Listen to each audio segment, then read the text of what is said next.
يا سلام يا الحبيب.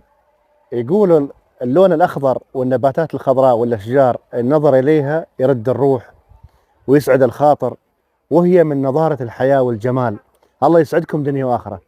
الحبيب، تجد هذه الخضارة وهذا اللون الأخضر الجميل وهذه الأوراق الكثيفة الجميلة، مكان بهذا الجمال، هذه المساحات الخضراء الجميلة اللي تغطي الارتفاعات هذه من الجبل، بهذه الخضارة الجميلة وبهذه الكثافة جميلة ولا أروع.